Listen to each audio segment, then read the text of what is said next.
አይሆንም አለው። ለምን መሰለ? እግዚአብሔር ጀስት ነው። አየ ያልዘራው አይበቅልም፣ የዘራው ግን አይቀርም። ዲመኒክ ጾም ጸሎት ያዟል። ዝም ብላችሁ እንዳፈርዱበት አለች። አንድ ቀን ሙሉ አጾሙት። ሪሊጂየስ አረጋችሁ ጉዳዩ። ይሄ እኮ አለው መሬቱ ለምን ነው? ደረቅ ነው? ድንጋይ ነው? አፈር ነው? አይደለም ጉዳዩ። እግዚአብሔር ነው ይሰጠኛል አይደል? በመነጋገር እንግባባ ነው የሚባለው እንጂ አኮረፈውን ጥሩ ቃልም አይደለም። ግን ያኮርፍ ነበር። አይገርም? አንተ አንዳንድ ጉዳይ እኮ እግዚአብሔር የሌለበት አይመስልም? አሁን እግዚአብሔር እያየ እኮ አይመስልም። ምንድነው ጉዳዩ ሲባል እግዚአብሔርና ንጉስን የሰደበ ሰው አለ እና እርግማን ላያችን ላይ እንዳያመጣብን ኑ ንስሐ እንግባ። 400 ነቢያቶቹን ሲያሳርድ እንዴት አሳረደ ብላ ጠየቀች። እሳት ይውረድ ብለው እነሱ ለመኑ፣ የሚያወርድ ጠፋ አሏት። ያንቺ አምላክ በዓል አላወርዳለ፣ የኤልያስ አምላክ እሳት አወረደ አሏት። አንድ ኮስተ ኦርዲነሪ ኖርማል ሰው የኔ ኤልያስ፣ እግዚአብሔር ግን አብሮት አለ። ንጉሱ ሲያዩ እንደዚህ ያለው ጠላቴ ሆይ ምንድነው የምትኖሩለትና የምትሞቱለት ጉዳያችሁ እናንተ እጅ ላይ ስለነጋ ብቻ መኖር መቀጠል የለባችሁም። እግዚአብሔር በዘላለም መንግስት ሊሸልመኝም ሊጠይቀኝም ይገባል እንዳይመስልህ። ምንም ልትሆን ትችላለህ። ከእግዚአብሔር ሳይድ አድርገ ማንም የፈለገው ሊያረግ ይችላል። አትታለሉ።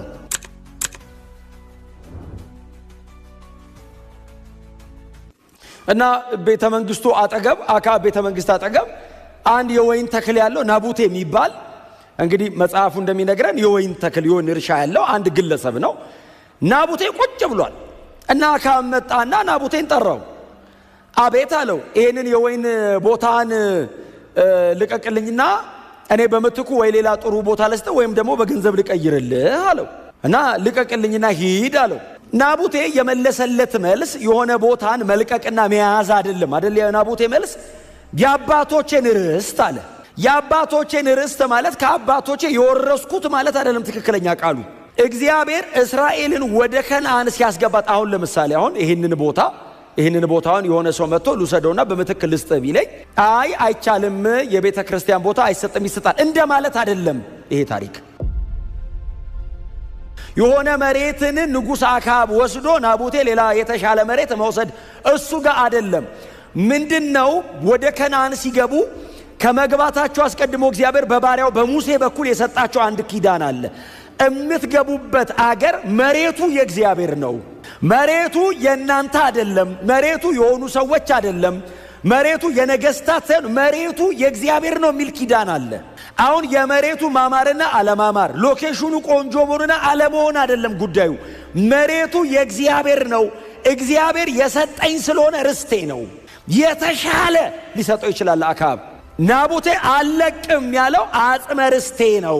እግዚአብሔር ይሄንን መሬት ሲሰጥ መሬቱ የእግዚአብሔር ስለሆነ እግዚአብሔር በኔ አድርጎ ያስቀመጠውን ይሄንን መሬት ላንተ መስጠት ከኔ ይራቅ። ለንጉስ አይመለስም አይደል? እንደዚህ ይህ ከኔ ይራቅ። አክዓብ ያቀረበለት ኦፈር ቀላል አይደለም። የተሻለ መሬት ልስጥ፣ በጣም ቆንጆ፣ አልፈልግም። በገንዘብ ልተካል፣ አልፈልግም። ታዲያ ሲል እለቀው ዘንድ ይሄ ከኔ ይራቅ። መጽሐፍ ሲናገር አክዓብም ወደ ቤቱ ገባ የሚል ቃል አለ። ወደ ቤተ መንግስቱ አይደለም የሚለው፣ ወደ ቤቱ ገባና ተጠቅልሎ ተኛ ይላል። ከዚህ ሰውዬ ጋር እኮ ነው የተጣለው። አክዓብ ወታደር ሰራዊት አምጥቶ ናቡቴን ማስነሳት አቅቶት እንዳይመስል። አክዓብ ያውቃል፣ እስራኤላዊ ስለሆነ መሬት የእግዚአብሔር እንደሆነ ያውቃል። አለቅም፣ የእግዚአብሔር ነው መሬቱ አለው። የእኔ ነው አይደለም። እኔ ኃይለኛ ነኝ፣ እኔ ብርቱ ነኝ፣ እኔ ገርማል አትችለኝም አይደለም ያለው። መሬት የእግዚአብሔር ነው አልሰጥም አለው። አክዓብ አይሁዳዊ ነው፣ እስራኤላዊ ነው። ይሄንን ስለሚያውቅ ምንም ማድረግ አይችልም። ናቡቴ በፈቃዱ ካለቀቀለት በቀር አክዓብ ማድረግ አይችልም። ስለዚህ ገብቶ ተጠቅልሎ ተኛ። ከዛ እግዚአብሔርን የማታውቀው ኤልዛቤል መጣች እና ምሳ ቀረበው እያለ ሊበሉ ሲሉ አክዓብስ አለች። የለም አሏት። የት ሄዷል? አረዛ ተጠቅልሎ ተኝቷል አሏት ባሪያዎቿ። ምን ሆነ አሞት ይሆን እንዴ ብላ ሄደችና ምን ሆነ ነው እንደዚህ አኩረፈ የሚል ቃል አለ። በጣም እኮ የማይሆን ቃል ነው አይደል? ለንጉስ አይሆንም። የወደደውን በእጁ ማድረግ የሚችል ሰው አሁን አኮረፈ ደስ ይላል። ለትልቅ ሰውም አይሆንም አይደል? በመነጋገር እንግባባ ነው የሚባለው እንጂ አኮረፈውን ጥሩ ቃልም አይደለም። ግን ያኮርፍ ነበር። አይገርም? ንጉስ ሆኖ ትልቅ ሰው ነው እስራኤልን እየመራ ያኮርፋል። ከዛ መጣችና ምን ሆነ ነው አኩረፈ እንደዚህ ተከናነበ የተኛው? አመመ ሆይ አይደለም። እና ናቡቴ አላት። እሺ ናቡቴ ይሄ አጠገብ ያለው ቤተ መንግስቴ ሰማሪያ ቤተ መንግስት አጠገብ ያለው ሰፊውን ቦታውን ታውቂው የለ እንዴ? ሰፊ ቦታ ነው። አዎ በጣም ለማደል። አዎ እኔ ለራሴ ላሳምረውና ላስተካክለው ለቤተ መንግስቴ ውበት ላደርገው ፈልጌ ነበር። ከዛስ ናቡቴን እጄ ጠየቅኩት። ምትክ ልስጥ አልኩት፣ እምቢ አለኝ። በገንዘብ ልቀይርልህ አልኩት፣ እምቢ አለኝ። ልቀቅልኝ አልኩት፣ እምቢ አለኝ። ሶስት ነው ኦፕሽኑ። ልቀቅልኝ አንድ፣ አልለቀልህም። ገንዘብ ስልስጥ እምቢ፣ ምትክ ልስጥ እምቢ አለኝ። ከዛ አኩርፌ በቃ ያው ተከናንቤ ተኛው። ምን እንዳለች ታውቃላችሁ? ለናቹራል ማን ትክክለኛ መልስ ነው ኤልዛቤል፣ ለእስራኤላዊ ግን አይሆንም። እንዲህ ያለችው አንተ አሁን የእስራኤል ንጉሥ ነህ። አሁን ከዚህ ሰውዬ ጋር ተጣልተህ ነው ተከናንበህ ገብተህ የምትተኛው። አንተ የእስራኤል ንጉሥ ነህ። አዎ እንዴት እንደማሰጥህ እኔ አውቀዋለሁ። ምንም አንተ ሳትገባበት ነው የጨርሰዋለሁ አለችው። ናውረድ ነው ምሳ ብላለችው። በላም ጠጣም ጨረሰ። አካብና ናቡቴ ጨረሱ። እዚህ ጋር ድጋሚ ናቡቴና አካብ አይተያዩ። ኤልዛቤል መሃል ላይ ገባችበት። ኪዳን የሌላት ሴት፣ እግዚአብሔርን የማታቅ ሴት፣ እስራኤልን ግን በፈለገችው መንገድ ድራይቭ እያደረገች የነበረች ሴት መሃል ላይ ገባችበት። ከዛ ኤልዛቤል አልሄደችም። ለምን መሰለ? አቅሟን ስለምታቅ እዛ ድረስ አትሄድም። ምን ማድረግ እንደምትችል ታውቀዋለች። ደብዳቤ ብቻ ነው የጻፈችው። ናቡቴ አካባቢ ላሉ ለአገር ሽማግሌዎች እና እዛ አካባቢ ላሉት ለሚቀመጡት ጻፈችላቸው። ናቡቴን አለች ወደ ፍርድ አምጡት። ከዛስ የአንድ ቀን ጾም ጸሎት ያዙ አለቻቸው። እንዴት አይነት ኮንስፓይረሲ ነው! ምን አይነት ሰው ናት! ዲመኒክ ጾም ጸሎት ያዙ አለች። ዝም ብላችሁ እንዳፈርዱበት አለቻቸው። አንድ ቀን ሙሉ አጾሙት። ሪሊጂየስ አረገችው ጉዳዩ። ከዛስ ናቡቴን አምጡትና ፍረዱበት አይደለም ያለችው፣ ከፍ ያለ ቦታ ላይ አስቀምጡት አለች። ሁሉም ሰው እንዲያየው አርጉና ከፍ ያለ ቦታ አስቀምጡት። እሺ ከዛስ ምን እናርገው ሲሏት፣ እግዚአብሔርንም ንጉስንም ሰድቧል በሉና ሁለት የሐሰት ምስክር አቆሙበት አለች። ከዛስ አስወግሩት፣ በድንጋይ ይገደል። በቃ ኬዝ ክሎዝድ። ከዚህ በኋላ እምሰማው ናቡቴ የሚባል ሰውዬ ተገሎ ተቀብሯል፣ ኑና በቃ ይሄን ነገር ውሰዱልኝ የሚል ነገር ነው ፈልገው አለች።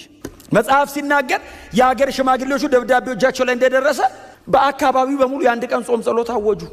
ናቡቴ ማምለጥ አይችልም። ጾም ጸሎት ታወጀ። አብሮ ይጾማል ናቡቴ። ምንድነው ጉዳዩ ብሎ አንተ አንዳንድ ጉዳይ እኮ እግዚአብሔር የሌለበት አይመስልም? አሁን እግዚአብሔር እያየ እኮ አይመስልም?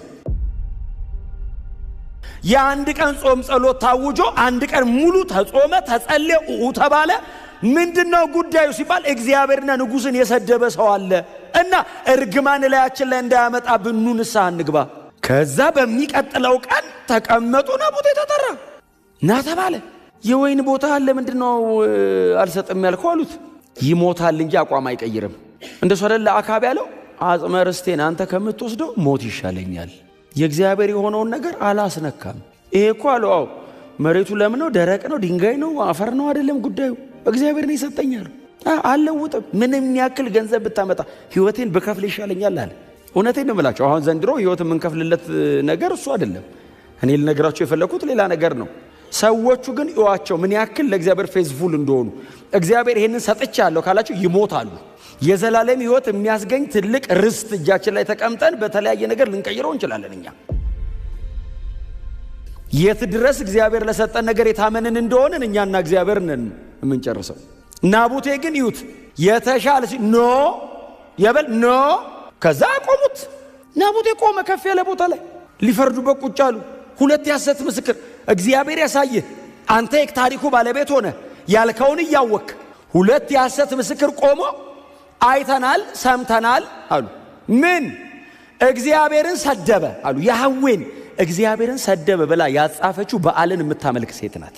እግዚአብሔር እንዳይመለክ ስሙን 450 ትዝ ይላችኋል። የበዓል ነቢያት ከኤልዛቤል ገበታ ይበሉ ነበር ይላል። 450 እኮ ኤልያስ ስላሳረዳቸው ነው የምናውቀው።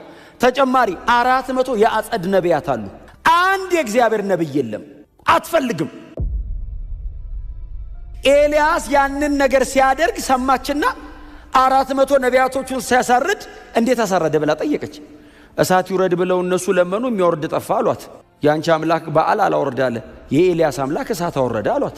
አንተ ኮንቪንስ አትደረግም እና የኤልያስ አምላክ እሳት ሲያወርድ ያንቺን ነቢያት ወስዶ አሳረዳቸው ሲሏት ነገ አንተን እንደዚህ ባላሳርድህ አለችው። ኮንቪንስ አይደረግም ልቧ። ታውቃለህ እግዚአብሔር መለሰ ብላ በጌታ አትሆንም። አይ የእግዚአብሔር አይደለችም። ኤልያስን ለማስገደል ምዕራፍ 19 መልእክተኛ ልካ ኤልያስ ብቻዬን ቀረው ብቻ እኮ አይደለም ያለው አያሌ ነቢያት ተገደሉ አለ። ሲገደሉ አይቻለሁ ነበርኩ አለ ኤልያስ። አሳርደዋል፣ እኔ ነኝ የቀረሁት፣ የኔንም ነፍስ ይፈልጉታል አለ። እንደዚህ አይነት ሴት ናት ባይዘው እግዚአብሔር ተሰደበ የምትለው።